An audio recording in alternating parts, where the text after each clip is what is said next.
Daniel Carter wiped the grease from his hands and checked the pressure gauge one more time. The ventilation system in Section D of Frontier Station 7 was finally running smooth again. He gathered his tools and started walking back toward the maintenance office. It was late in the station's cycle, and most of the shops in the market district were closing down. The market district sat in the lower levels of the station, where the lighting was dim and security patrols were rare. Daniel had worked on the station for 3 years now. Ever since he left the colonies, he kept to himself mostly, did his job, and tried not to think too much about the past. The station was home to dozens of alien species, all doing business or passing through on their way to somewhere else. As Daniel walked through the market, he heard laughter. Not the good kind, the mean kind that made his stomach tight.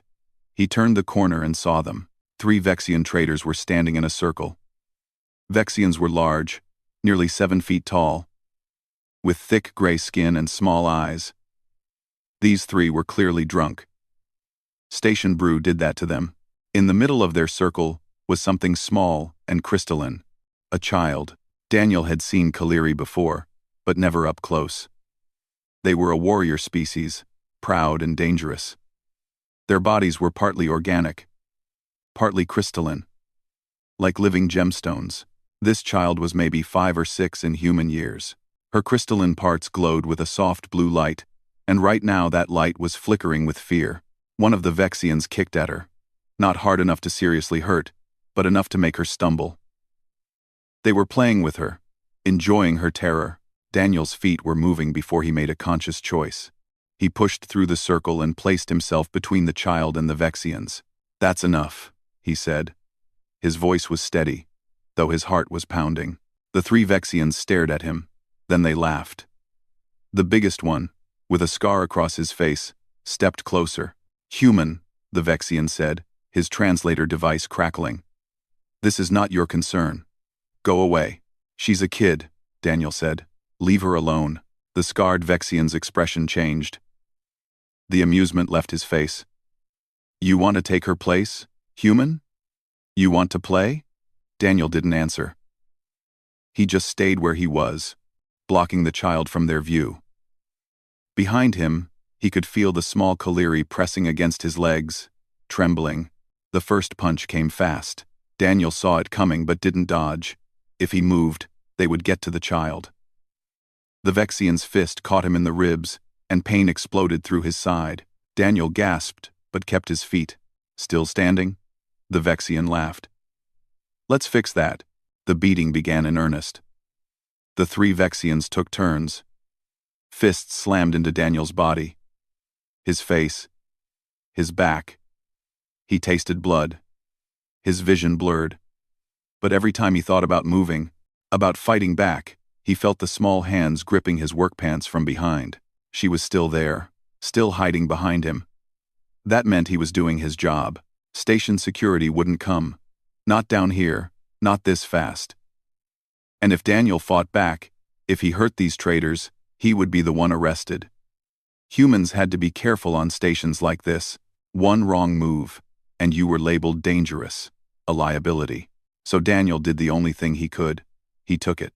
A kick to his knee sent him down. He landed hard, but he twisted his body to keep himself between the attackers and the child. The floor was cold against his cheek. Blood ran from his nose and mouth. "Stupid human," one of the Vexians said. "Protecting an alien brat. You don't even know her kind." Another kick. This one to his stomach. Daniel curled around the pain but didn't move away. The child was crying now, making small sounds of distress. He wanted to tell her it would be okay, but he couldn't get enough air to speak. The Vexians were laughing again, preparing for another round. When everything changed, the temperature in the corridor dropped. Daniel felt it even through his pain. The Vexians stopped laughing. They stepped back. A shadow fell over Daniel. He tried to look up, but his eyes weren't focusing right. All he could see was a figure, tall and crystalline, with light emanating from within. The light was red now, angry red, like fire trapped in ice. A voice spoke.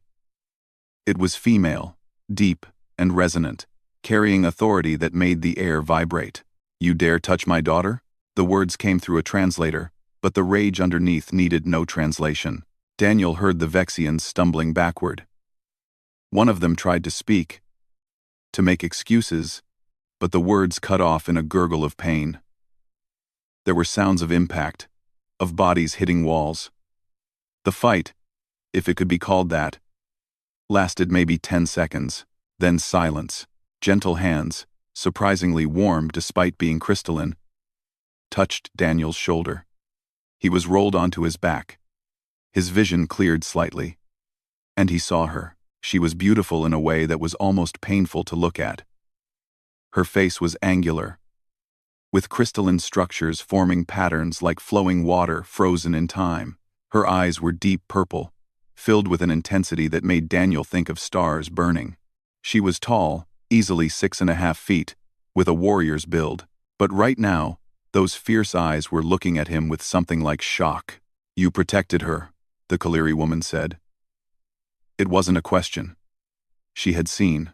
Her hand moved to his face, touching his split lip with surprising gentleness. You took their blows for my child. A stranger's child. Behind her, the small Kaliri girl appeared.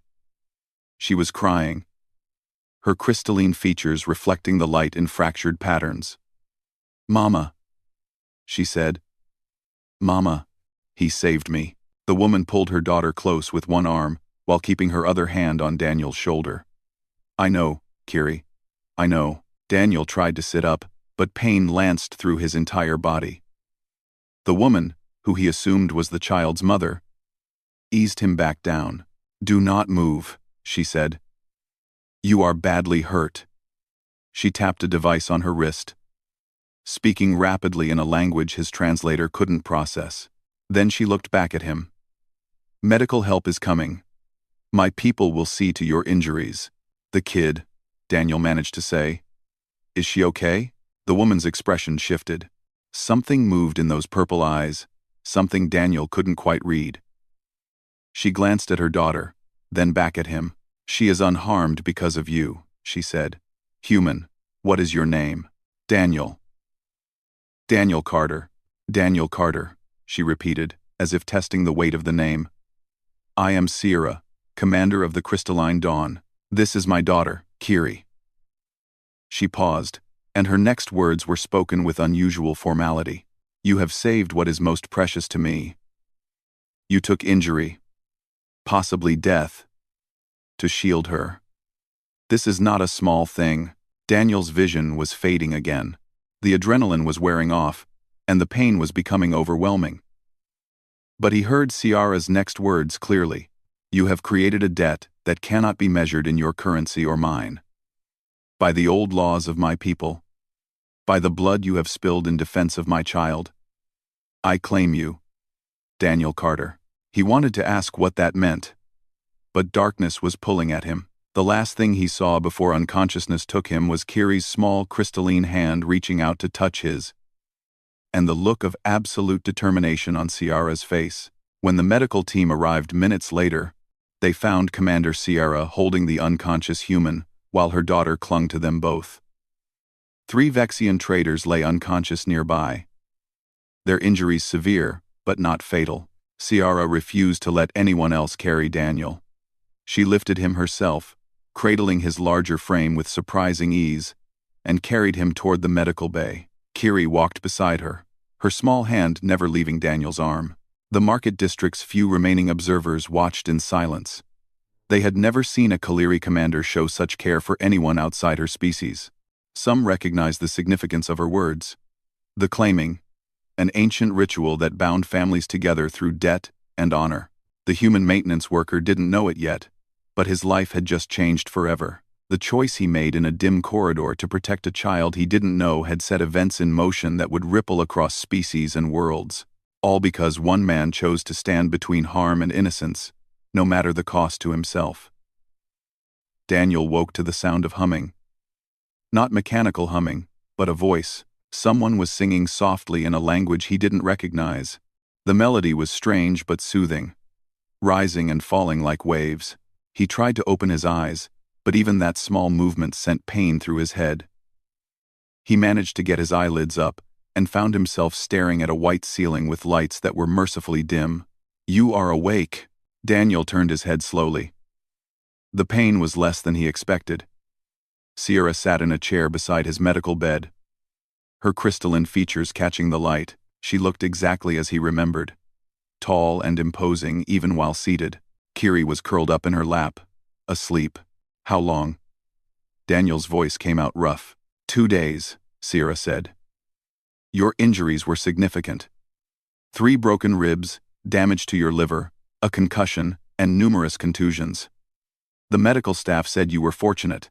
A few more blows might have killed you." Daniel processed this information slowly. 2 days. His boss at maintenance was probably furious. "I need to get back to work." "You need to rest," Sierra said firmly. "Your employment has been handled. You are on medical leave with full pay." "You did that?" "I have some influence on this station." Her expression didn't change, but there was something in her tone that suggested she had done more than just file paperwork. "The Vexian traders have been arrested and will face charges. Station security suddenly became very efficient once I involved my ship's legal officer." Daniel tried to sit up. This time he managed it, though his ribs protested. He looked down at himself. He was wearing a medical gown, and his torso was wrapped in regeneration bandages. Through the thin fabric, he could see bruises in various shades of purple and yellow. "Thank you," he said, "for helping me, and for dealing with those guys." Sierra's purple eyes studied him with an intensity that made him uncomfortable. "You speak of thanks when you are the one who sacrificed yourself. You stood before strangers who wished my daughter harm. You took blows meant to break you. You did this knowing you would receive no reward." "She's a kid," Daniel said simply. "What else was I supposed to do?" Most would have walked past. Many would have pretended not to see. Some might have called for help but not intervened directly. Sierra shifted Kiri slightly in her arms. The child mumbled in her sleep but didn't wake. "You chose differently. You chose pain over indifference." Daniel didn't know what to say to that. He had just done what felt right. The silence stretched between them. "On the station," Daniel finally said, "before I passed out, you said something about claiming me." "What did that mean?" Sierra's expression became more serious. She stood, moving to a small bassinet near the wall and gently placing Kiri inside. The child curled into the blankets without waking. When Sierra turned back to Daniel, there was a weight to her presence that filled the room. "My people have ancient laws," she began. "Laws that govern honor, family, and debt. When someone saves a Kaliri child at great personal cost, when they shed their own blood to protect what is not theirs, they invoke the Shavara, the claiming of blood debt. I don't understand. You saved my daughter. In doing so, you created a debt that cannot be repaid with credits or favors. The Shavara is our way of acknowledging this. By claiming you, I declare that you are under my family's protection. Your enemies become my enemies. Your honor becomes bound to mine." Daniel's head was spinning, and not just from the concussion. "That sounds like a big deal." "It is the highest honor my people can bestow upon an outsider," Sierra said. "It is also rarely invoked. In our history, the Shavara has been claimed perhaps a dozen times. Never for an alien." "Then maybe you shouldn't," Daniel said carefully. "The claim is already made." The words were spoken in the presence of witnesses. To withdraw them would bring dishonor to my family. Sierra moved closer to his bed. "But there is more you must understand. The Shavara is not complete until certain rituals are performed. You must come to my homeworld and stand before the Council of Mothers. They must approve the claim. And if they don't, then the claim is void, and we part ways." Sierra's voice was neutral, but something in her eyes suggested that outcome was unacceptable to her. "But I do not believe they will refuse. What you did speaks to the core of what we value: courage, sacrifice, protection of the innocent." The door to the medical room opened. A nurse entered. one of the Centaurian species with their blue skin and multiple arms. She checked Daniel's monitors and made notes on a datapad. "Your recovery is progressing well," the nurse said. "The Kaleri healing compounds are working faster than we expected." "Wiana, healing compounds?" Daniel looked at Sierra. "I applied traditional remedies to your wounds," Sierra explained. "Substances made from the crystalline formations of my world. They are usually only effective on Kaleri biology, but it seems your physiology is compatible." The nurse nodded. "It's quite remarkable. We've never seen this kind of cross-species compatibility before. Your cellular regeneration has increased by 40%.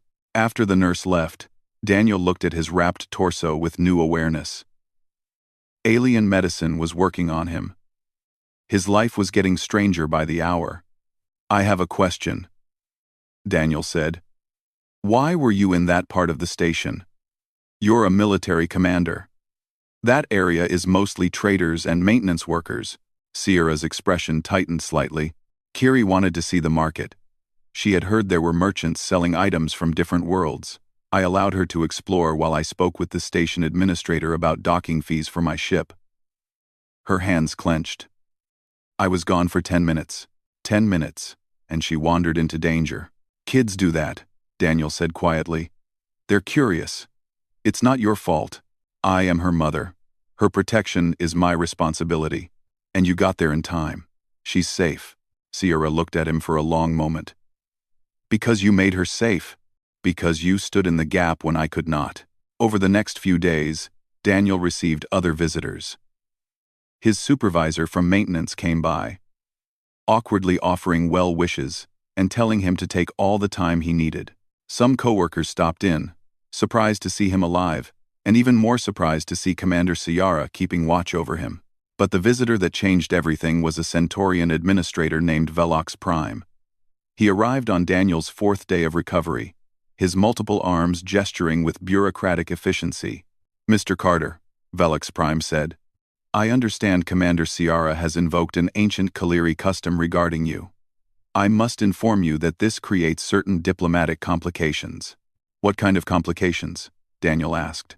"The Kaleri are important allies to the Galactic Council. We cannot afford to offend them. However, you are a human citizen working under station employment. If you accept this claim and travel to the Kaleri homeworld, it may affect your status here." Sierra stood from her chair, her height suddenly seeming much more imposing. "Are you suggesting that honoring a life debt would somehow make this human a liability?" "I am simply explaining the reality of the situation," Velox Prime said, not backing down despite the edge in Sierra's voice. "Galactic law is complex. Ancient cultural practices sometimes conflict with modern regulations. Then perhaps modern regulations need to be more flexible," Sierra said coldly. Daniel interrupted before the situation could escalate.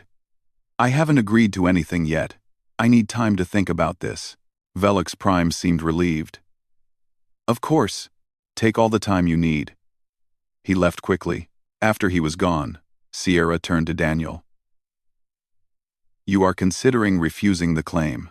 "I'm considering what it means," Daniel said honestly. "You're talking about me leaving my job, my life here, to go to an alien world and participate in rituals I don't understand. That's a lot." "It is," Sierra agreed. "I would not blame you for refusing. But I would ask you to meet someone before you decide." She went to the bassinet and gently woke Kiri. The small Kaleri child rubbed her eyes and looked around. When she saw Daniel was awake, her face lit up. She scrambled out of the bassinet and ran to his bed. "Daniel," she said. Her translator was smaller than her mother's, fitted to her size. "You're better." "Getting there," Daniel said with a small smile. Kiri climbed onto the chair her mother had vacated. She was holding something. A piece of paper. She held it out to him shyly. It was a drawing. Crude and childish, but clear enough. It showed 3 figures. A tall, crystalline figure that was clearly Syrah. A smaller one that was Kiri. And between them, a human. All 3 were holding hands. Above them, Kiri had drawn stars. "This is us," Kiri said. "Together. Mama said you might go away, but I wanted you to see. I drew us as a family." Daniel stared at the drawing. Something in his chest tightened, and it had nothing to do with his broken ribs. He had lost his own family years ago. He had thought that part of his life was over, that he would spend his days alone, moving from station to station, never belonging anywhere. But this child, this alien child he had protected on instinct, was offering him something he hadn't dared hope for again. "I want you to stay," Kiri said softly. "Please." Daniel looked up at Ciara. She was watching him with those intense purple eyes, but now he could read what was in them. Hope. Uncertainty. The same things he was feeling. "If I do this," Daniel said slowly, "if I accept the claim and go to your world, what happens then?" "Then you become part of my family unit," Ciara said. "You would have rights and responsibilities. You would be Kiri's protector, recognized by law and custom. You would have a place in our home, a voice in our decisions. And if your people reject me, then I will fight for you," Ciara said simply. "As you fought for Kiri." Daniel looked at the drawing again. At the three figures holding hands under the stars, he thought about his empty quarters on the station, his solitary meals, his life that consisted of work and sleep and nothing more. "When do we leave?" he asked. The crystalline dawn was unlike any ship Daniel had ever seen. From the outside, it looked like a massive sculpture of geometric shapes that somehow fit together perfectly. The hull was made of the same crystalline material as the Kaliri themselves, glowing faintly with inner light. Inside, the corridors were smooth and gleaming, reflecting everything in fractured patterns. Daniel walked beside Ciara, carrying his small bag of belongings. Everything he owned fit in one bag. That fact should have been depressing, but instead, it felt freeing. Kiri walked between them, holding both their hands and chattering about the ship. "That's the observation deck," Kiri said, pointing to a large window. "You can see the stars really good from there. And that's the dining hall where everyone eats. And that's where Mama's quarters are. And yours will be right next to them." They passed crew members in the corridors. Kaliri of all ages, all with the same crystalline features and intense eyes. Every single one of them stopped to stare at Daniel. Some looked curious, others looked suspicious. None looked particularly welcoming. "Ignore them," Ciara said quietly. "They will adjust." "They don't like humans?" Daniel asked. "They do not know humans. The Kaliri and your people have had limited contact. Most of what they know comes from galactic news, which rarely portrays any species in their best light." Ciara guided him down another corridor. "They will judge you by your actions, not your species. Give them time." They reached a door that slid open at Ciara's approach. The quarters inside were simple but comfortable. A bed, a desk, a small sitting area. The walls were the same crystalline material as the rest of the ship, giving the room a soft glow. "This is yours," Ciara said. "The door connects to my family quarters. If you need anything, simply call out." Daniel set his bag down and looked around. It was bigger than his quarters on the station. "This is nice, thank you. Rest for now," Ciara said. "We depart for my homeworld in 2 hours. The journey will take 6 days." She paused. "I must attend to my duties as commander. Kiri will stay with you, if that is acceptable." "Sure," Daniel said. He liked the kid. She was easy to be around. After Ciara left, Kiri immediately claimed the chair by the desk and pulled out more drawing materials. Daniel sat on the bed, his ribs still aching slightly despite the healing compounds. He watched Kiri draw, her small hands moving with surprising precision. "What are you drawing?" he asked. "Our home," Kiri said. "On the planet. It's made of crystal like the ship, but bigger. And it has gardens with trees that glow at night. Sounds beautiful." "It is." Kiri looked up at him. "Are you scared?" "A little," Daniel admitted. "I've never been to another species' homeworld before. Some people there won't like you," Kiri said matter-of-factly. "Mama said so. She said, Some Kaleri think only Kaleri should get the Shivara. Your mom told you that? I heard her talking to Torvan. He's her first officer. He thinks you're too weak to be claimed. Daniel couldn't help but smile. He might be right. He's wrong, Kiri said firmly. You protected me even when those bad people were hurting you. That's not weak.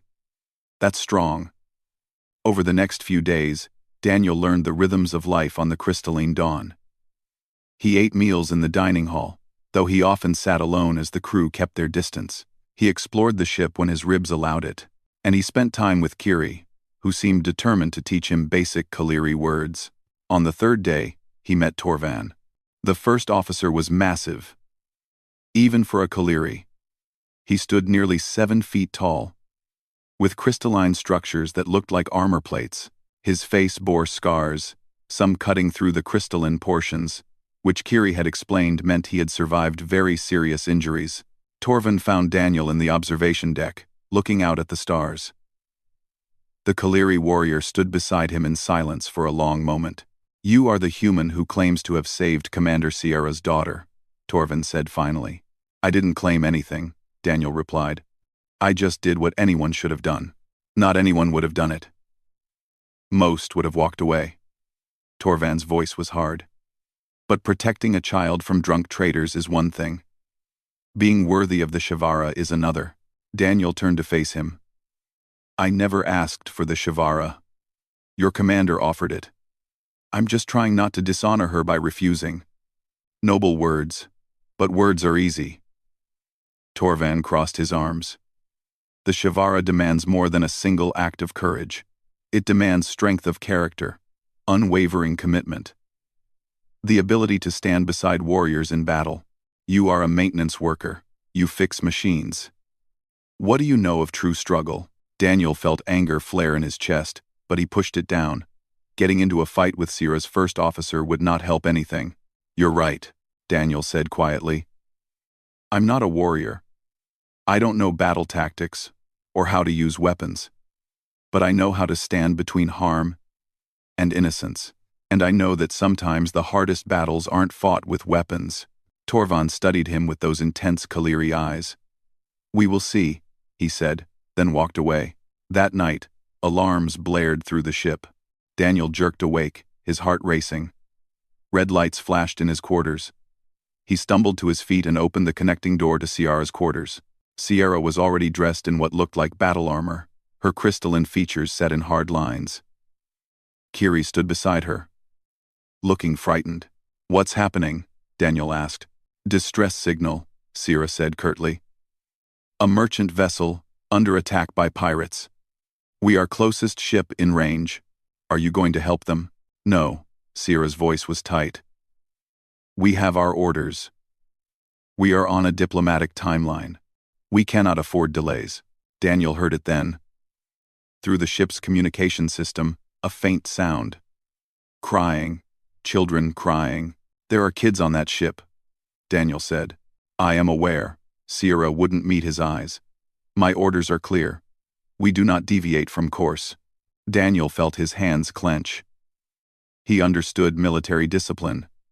He understood orders. But he also understood what it meant to ignore cries for help. I know it's not my place, Daniel said carefully. I know. I'm not part of your crew. But if there are children in danger, and we do nothing, how is that different from everyone who walked past Kiri when she needed help? Sierra's head snapped toward him. Her eyes blazed. For a moment, Daniel thought he had gone too far. Then her expression shifted. Damn you, she said, but there was no heat in it. She activated her communicator. All hands. Battle stations. We are responding to the distress call. Navigation. Plot intercept course. Weapons. Prepare for engagement. Torvan's voice came through immediately. Commander, our orders. I am aware of our orders. Sierra cut him off. I am also aware that there are children dying while we debate regulations. Prepare for combat. The battle was brief but intense. Daniel watched from Sierra's quarters. Kiri pressed against his side. Through the windows, He could see the pirate vessels, smaller and faster than the crystalline dawn. He saw weapons fire, brilliant streaks of energy cutting through space. The ship shook with impacts. Kiri whimpered, and Daniel held her close. "It's okay," he said. "Your mom knows what she's doing." After what felt like hours but was probably only minutes, the shaking stopped. Sierra's voice came through the ship-wide communication. "Pirate vessels disabled. Boarding teams, secure the merchant ship and evacuate survivors. Medical teams, prepare to receive casualties." The rescue was successful. 23 beings from 6 different species were pulled from the merchant ship, including 8 children. Daniel helped where he could, carrying supplies and making space in the medical bay. One of the rescued was a human woman with 2 young children. She was crying as medical staff checked her kids for injuries. When she saw Daniel, she grabbed his hand. "Thank you," she sobbed. "Thank you for saving them. I didn't do anything," Daniel said. Commander Sierra made the call. "But someone had to ask her to make it," the woman said. "Someone had to care." Hours later, after the survivors were settled and the ship was underway again, Daniel found himself in the engineering section. The crystalline dawn had taken damage during the fight, power conduits were overloaded, and the engineering crew was working frantically to repair them. Daniel approached the chief engineer, a gruff Kaleri with burn scars on his arms. "Can I help?" The engineer looked at him skeptically. "You know ship systems? I worked maintenance for 3 years. I know conduits and power flow. I can follow directions." The engineer hesitated, then handed him a tool. Daniel worked alongside the Kaleri crew for hours. His ribs ached, and his hands got burned twice. But he kept at it. He was connecting a replacement relay when he heard a shout. "Overload! Clear the area!" Daniel looked up to see Torvin nearby, working on a junction box. The first officer's eyes widened as sparks began shooting from the conduit he was working on. A power surge, the kind that could kill. Without thinking, Daniel lunged. He grabbed Torvan and pulled him back just as the conduit exploded. The blast threw them both across the deck. Daniel's shoulder hit the wall hard, and pain shot through his barely healed body. When the emergency force fields kicked in and the immediate danger passed, Daniel found himself lying on the deck with Torvan on top of him. The big Kaleri rolled off and stared at him. "You saved me," Torvan said, his voice full of disbelief. "Seemed like the thing to do," Daniel said through gritted teeth. His shoulder was definitely dislocated. Medical teams arrived, checking them both for injuries. As they were helped to their feet, Torvan kept staring at Daniel. "You could have been killed," Torvan said. "That explosion could have ended you." "Yeah, well," Daniel said. "You're part of Sierra's crew. That makes you important to Kiri. I wasn't going to let you die if I could help it." Later that night, after his shoulder was relocated and wrapped, Daniel sat in the observation deck again. He wasn't alone. Torvin joined him, moving quietly for someone so large. They sat in silence, watching the stars. "I was wrong about you," Torvan finally said. "I thought you were weak. I thought one act of courage meant nothing." He paused. "But you keep choosing to help. Even when it costs you, even when it puts you in danger. That is not weakness." "I'm not a warrior," Daniel said. "No," Torvan agreed. "You are something else. Something we need more of." He stood to leave, then paused. "When we reach the homeworld, there will be those who challenge you, who say you are unworthy of the Shavara. When that happens, you will not stand alone." Daniel watched the first officer walk away, and for the first time since boarding the ship, he felt like maybe this journey might actually work out. The Kaleri homeworld appeared in the view screen like a massive jewel. From space, Daniel could see the crystalline formations that covered much of the surface, reflecting sunlight in thousands of colors. Oceans gleamed between the crystal forests, and cities rose from the landscape like sculptures of light. "Beautiful," Daniel breathed. Kiri pressed her face against the window beside him. "That's home," she said proudly. "See that big city on the coast? That's where we live." The crystal shore. Sierra stood behind them, her hand resting lightly on Kiri's shoulder. "The planet is harsh in many ways. High gravity, thin atmosphere in some regions, extreme temperature variations. But it creates strength. It created us. The ship descended through the atmosphere, and Daniel felt the pull of increased gravity. It was subtle but noticeable. Everything felt heavier. Sierra noticed his adjustment.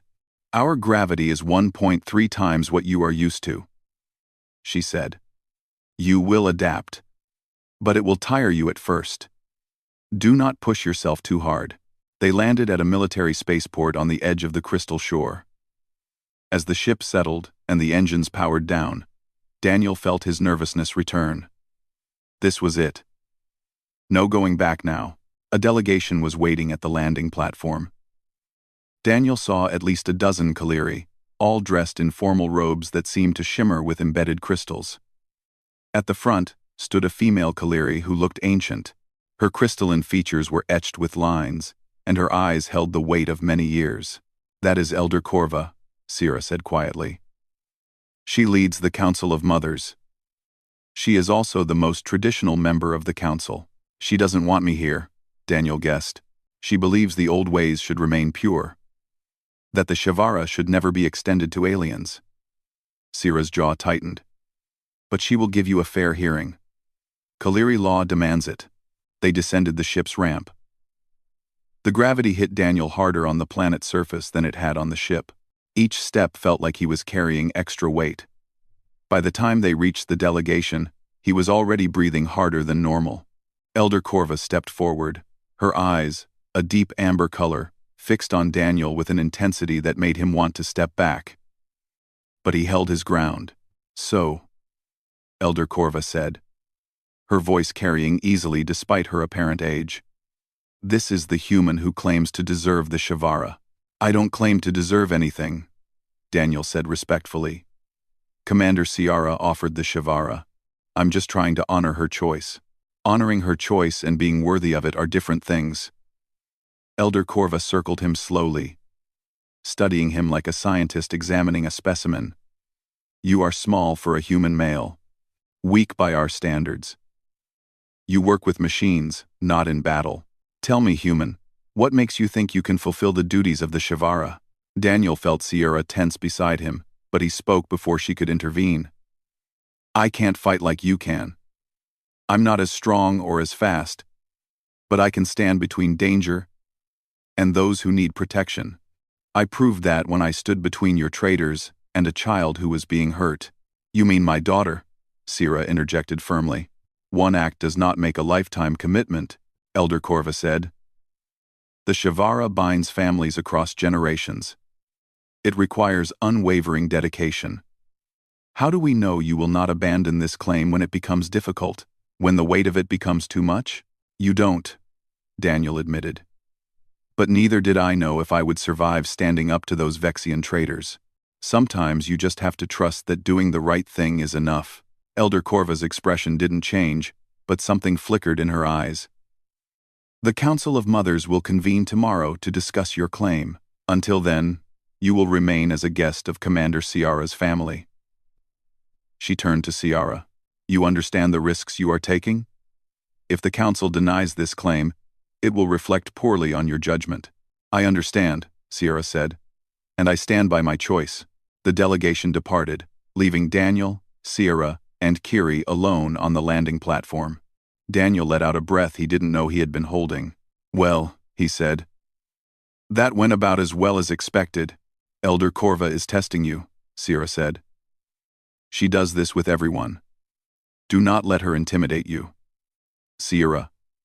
They traveled to Sierra's home in a transport vehicle that moved silently above the ground. The city was stunning. Buildings that grew from the crystal formations like they were part of the planet itself. Kaleri of all ages moved through the streets, going about their lives. Many stopped to stare at the transport. At the human inside, Sierra's home was built into a crystal cliff overlooking the ocean. The structure was large, with multiple levels carved into the living rock. Inside, the walls glowed with the same soft light that filled the ship. Furniture was minimal but elegant, shaped from crystal and cushioned with fabrics in deep blues and purples. "This is your home now," Sierra said. "For as long as you need it."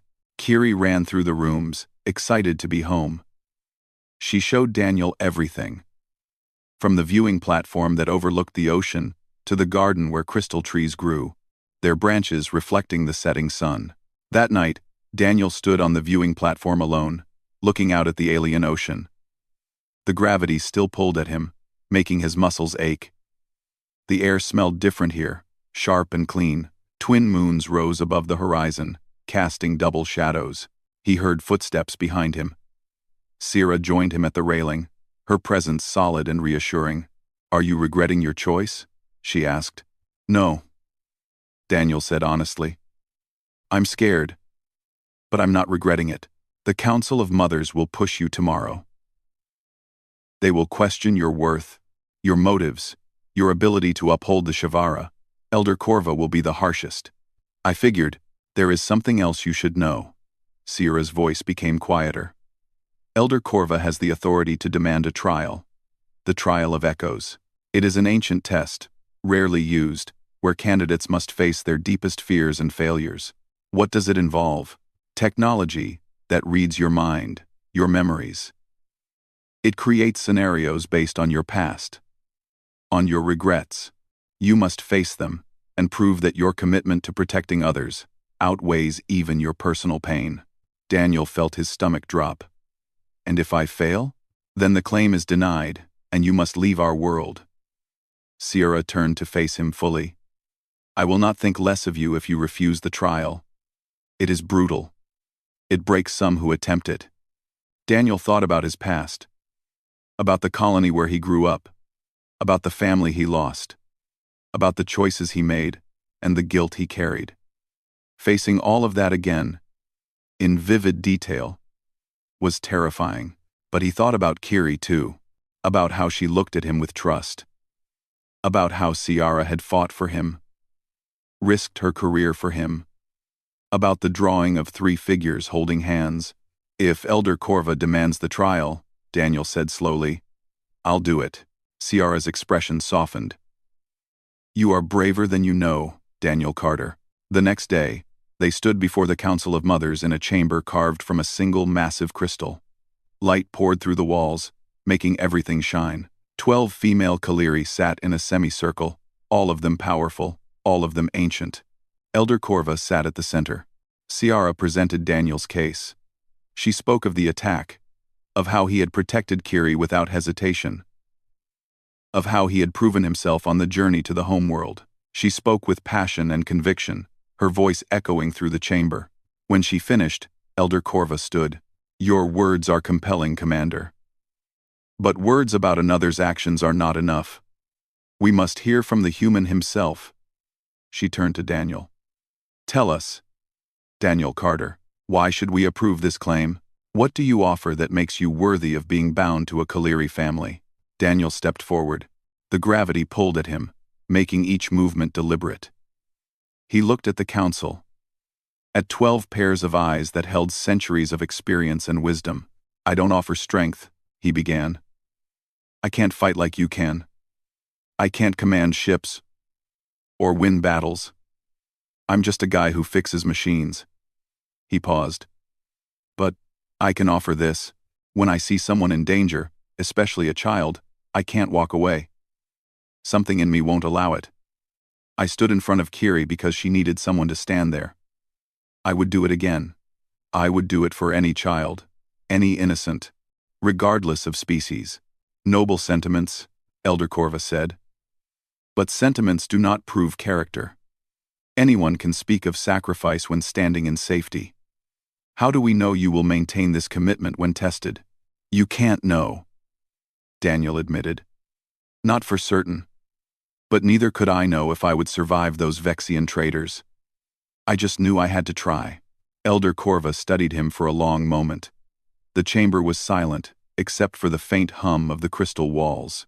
"I invoke the trial of echoes," Elder Corva finally declared. "Let this human face his past. Let him prove his worth through suffering and choice." Murmurs ran through the council, but none disagreed. Sierra's face went pale, but she nodded acceptance. Elder Corva looked at Daniel. "The trial will take place at dawn tomorrow. You will be brought to the Chamber of Memories, where our technology will probe your mind. You will face scenarios drawn from your deepest regrets and fears.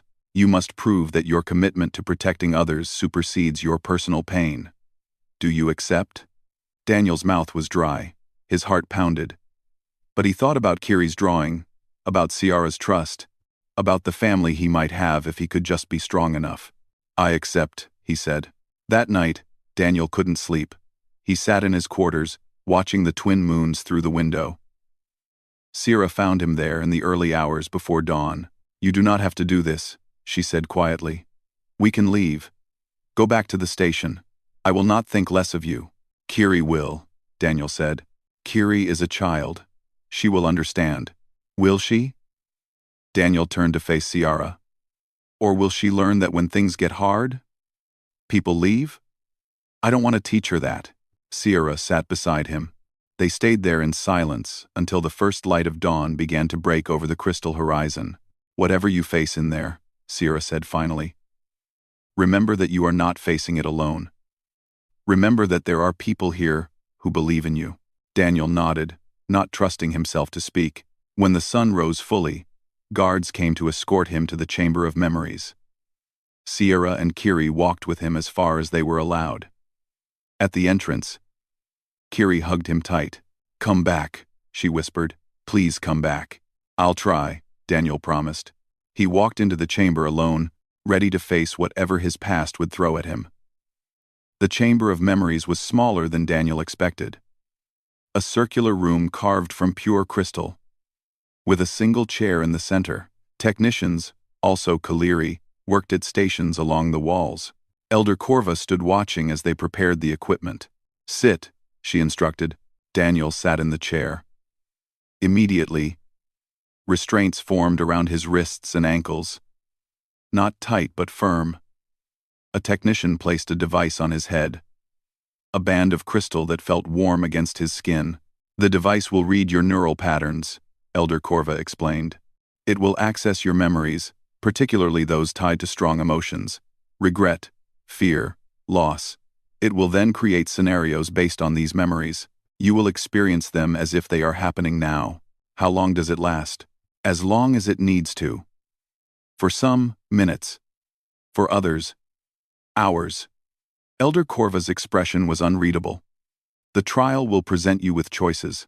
How you choose will determine your worthiness.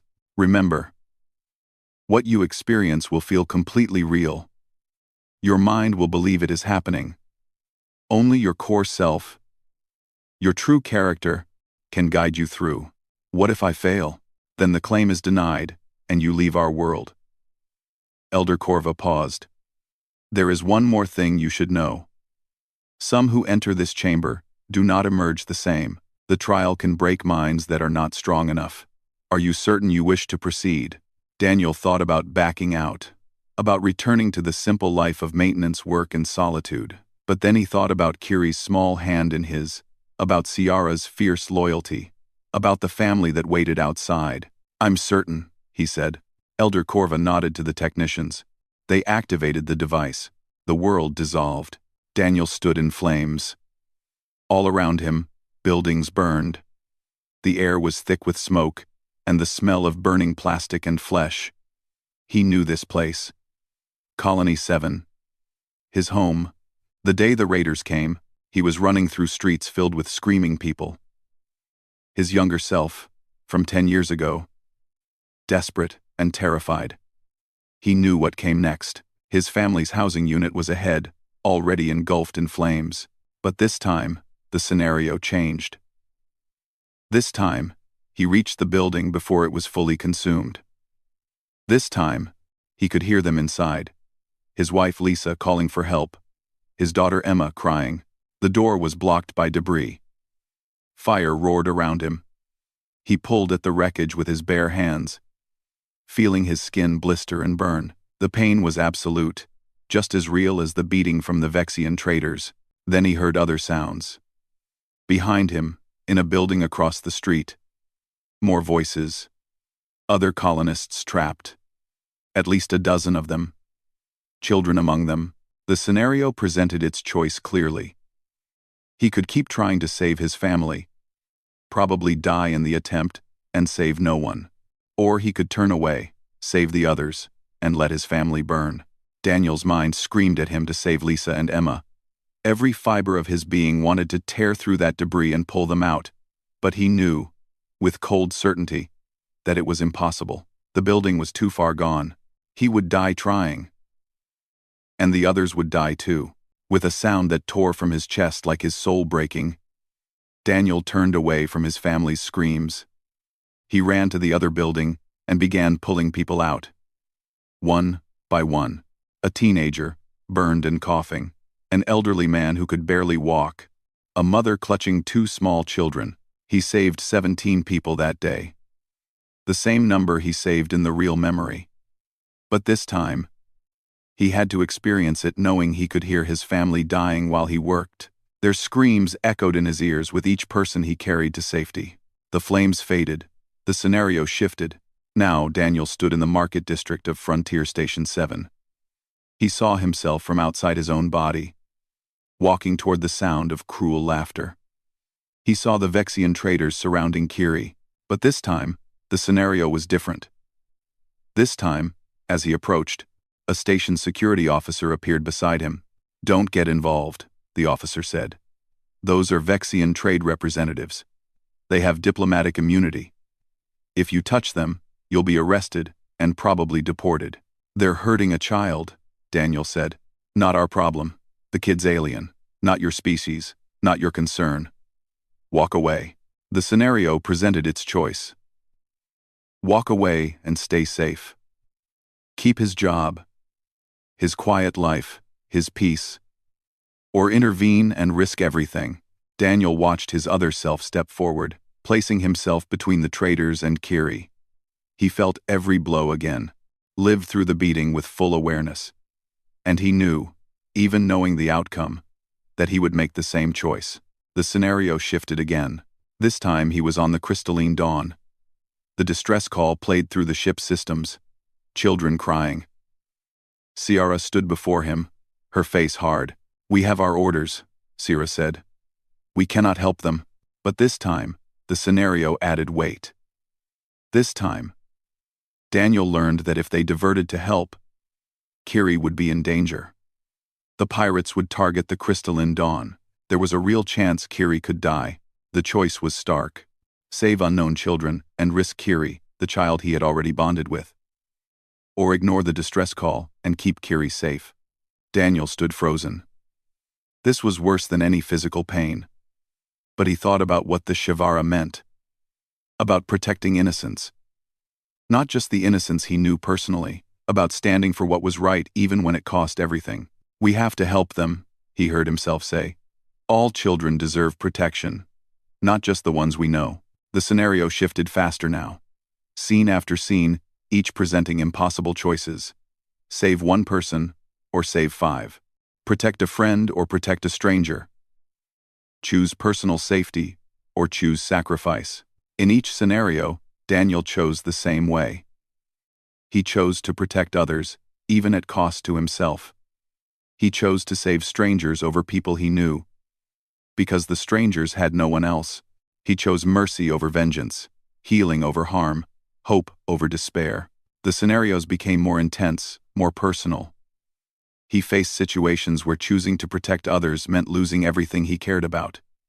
Where being a hero meant being alone. Where doing the right thing brought only pain. Through it all, Daniel held to one truth.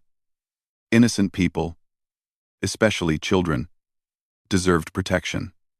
That protection could not be conditional on species, or personal relationship, or potential reward. It had to be absolute. The final scenario formed. Daniel stood in a crystalline chamber. Before him stood 2 doors. Through one door, he could see his old life. The colony before the raiders came. Lisa and Emma, alive and smiling. Peace, happiness, everything he had lost. Through the other door, he saw Ciara and Kiri. But they were in danger. Something was coming for them. Something terrible. If he went through that door, he could protect them.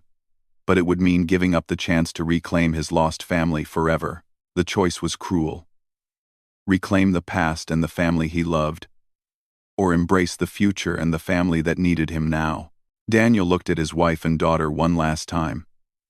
He memorized their faces, let himself feel the love that still lived in his heart. Then he spoke to them, even though they couldn't hear. "I'm sorry," he said. "I'm sorry I couldn't save you. I'm sorry I had to choose others over you. But I know you would understand. You always understood." He turned away from the door, showing his past, and walked through the door leading to Sierra and Kiri. The chamber dissolved. Daniel opened his eyes. He was still in the chair in the chamber of memories. Tears ran down his face. His whole body shook. The technicians were removing the crystal band from his head, their movements gentle. Elder Corva stood before him, her ancient eyes studying him with an expression he couldn't read. "How long?" Daniel managed to ask, his voice rough. 4 hours, Elder Corva said quietly. "You experienced 17 different scenarios. In each one, you chose protection over personal gain, sacrifice over safety, others over yourself." Daniel tried to stand, but his legs wouldn't support him. A technician caught him, helped him sit back down. "Did I pass?" Daniel asked.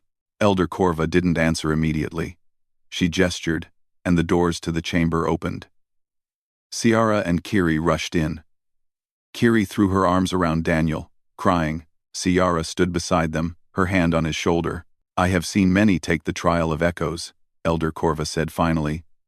"Warriors who sought glory, leaders who sought power. All of them spoke of sacrifice, but when tested, chose themselves." She paused. "You are the first I have witnessed who truly, completely, chose others over self. Who made that choice not once, but again and again, even when it destroyed you." She turned to address the other council members who had entered the chamber. "I withdraw my opposition," Elder Corva declared. "This human has proven his worth beyond any doubt. He embodies the core principle of the Shivara more purely than many of our own people. I vote to approve the claim." The other council members nodded their agreement, one by one. Daniel barely heard them. He held Kiri close and felt Sierra's hand steady on his shoulder. The trial had broken something in him. But it had also shown him the truth. He had been running from his past for 10 years, carrying guilt for not saving his family. But the trial had forced him to face a hard truth. He had made the right choice. Saving 17 people instead of dying uselessly was the right choice. Walking away from his family to save others was the right choice. It hurt beyond measure, but it was right. And now, he had a chance to make new choices. To protect a new family. To honor his past by building a future. The formal ceremony took place 3 days later, after Daniel had recovered from the trial. It was held in a great hall, carved from crystal. With hundreds of Kaliri in attendance, representatives from other species came too, curious about the human who had been claimed. Daniel stood beside Sierra in the center of the hall. He wore traditional Kaliri ceremonial robes, adapted to fit his human frame. Kiri stood between them, holding both their hands. Elder Corva performed the ritual. She spoke in the ancient Kaliri language, her words echoing through the crystal chamber. Then she switched to the common tongue so all could understand. "By the old laws, by the sacred bonds of family and honor, I recognize the Shivara between Commander Sierra and Daniel Carter. Let it be known that he is claimed, that he is protected, that he is family." She took a ceremonial blade, crystalline and sharp, and made a small cut on Sierra's palm. Then she did the same to Daniel. They pressed their hands together, mixing their blood. "As blood is shared, so are bonds formed," Elder Corva intoned. "What joins these two is not biology, but choice. Not obligation, but honor." Daniel Carter is recognized as protector and family to Sierra and Kiri. Their enemies are his enemies. Their honor is his honor. Their home is his home. The hall erupted in a sound Daniel had learned was the Kaliri version of applause. A ringing tone created by tapping crystalline structures. After the ceremony, there was a gathering. People approached Daniel, some with respect, others with curiosity. Torvin clasped his arm in the Kaliri gesture of equality between warriors. You have earned your place, Torvan said simply. The human families Daniel had helped rescue from the pirates were there too. The mother whose children he saved hugged him tight. You gave us back our lives, she said. Now you have a new life of your own. Be happy. As the evening wore on, Daniel found himself standing on a balcony, overlooking the crystal shore. The twin moons were rising, casting their double shadows across the city. Sierra joined him, Kiri asleep in her arms. How do you feel? Sierra asked quietly. Different, Daniel said. The trial showed me things I had been avoiding for years, made me face choices I never wanted to face again. Regrets? No. Daniel looked at the sleeping child, at her peaceful face. I lost one family. I can't change that. But I have a chance to be part of another one. That's more than I ever expected. Sierra shifted Kiri in her arms. The Shivara is not just about protection, you know. It is about trust. About choosing to stand beside each other through whatever comes. You have proven you can protect Kiri. But can you accept being part of our lives fully? Not as an outsider honored for one deed, but as true family? Daniel met her eyes, those deep purple eyes that had first looked at him with shock in a bloody corridor, and now looked at him with something else. Respect, trust, maybe even affection. I want to try, he said honestly. I'm still figuring out what that means. But I want to try. I want to try.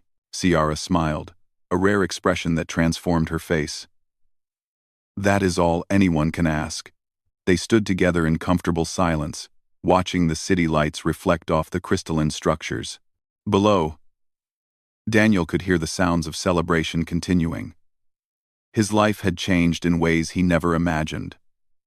Starting with a simple choice to stand between danger and an innocent child. Later, after Kiri was tucked into bed and the celebration had ended, Daniel stood in his quarters, looking at the few possessions he had brought from the station. He picked up a small datapad that held the only pictures he had of Lisa and Emma. For 10 years, looking at those pictures had brought only pain. But tonight, after the trial, he could look at them and feel something else too. Love, gratitude for the time he had with them, and peace with the knowledge that they would want him to move forward, to find happiness again. He placed the datapad on the shelf, in a place of honor but not prominence. His past would always be part of him, but it wouldn't define him anymore. A soft knock came at the door.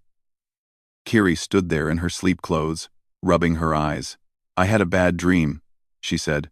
Come here, Daniel said, sitting on the edge of his bed. Kiri climbed up beside him. I dreamed you left, that you went away and didn't come back. I'm not going anywhere, Daniel promised. This is my home now. You're my family now. Promise? Promise. Kiri leaned against him, already drifting back to sleep. Daniel sat there, this small alien child trusting him completely, and felt something settle in his chest. Purpose. Belonging. Home. When Sierra came to collect Kiri a few minutes later, she found them both asleep. Daniel's arm around the child protectively even in sleep. She stood in the doorway for a long moment, watching them. The Shivara was ancient, created to honor those who proved themselves through sacrifice. But looking at the human and her daughter, Sierra realized it was about more than honor. It was about finding family in unexpected places, about bonds formed not through blood but through choice and courage. She gently woke Kiri and carried her back to her own bed. But before she left Daniel's quarters, she placed a blanket over him and spoke softly. Thank you, she said to the sleeping human, for choosing us, for standing when others would have run, for being the kind of person who makes the hardest choices look simple. The next morning, Daniel woke to find Kiri bouncing on his bed, full of energy. Get up, she said. Mama says today we're going to show you the crystal forests. And tomorrow, you start your new job as cultural liaison. And next week, there's a festival. And, Daniel laughed, something he hadn't done genuinely in years. Okay. I'm up. As he got ready for the day, looking out at the alien sun rising over the crystalline city, Daniel thought about the journey that brought him here. From a broken man hiding on a space station to a member of an alien family, claimed and honored for simply doing what felt right. The scars from the beating he took remained, faint lines on his skin that would never fully fade. But they weren't marks of pain anymore. They were marks of choice, proof that one person's decision to stand between harm and innocence could change everything. Daniel had taken the blows for a child who wasn't his own. In return, an alien mother had claimed him, had fought for him, had given him a place to belong. It wasn't the family he had lost, but it was the family he needed. And as he walked out to join Ciara and Kiri for breakfast, looking at their faces lit with welcome and warmth, Daniel knew he had finally found his way home.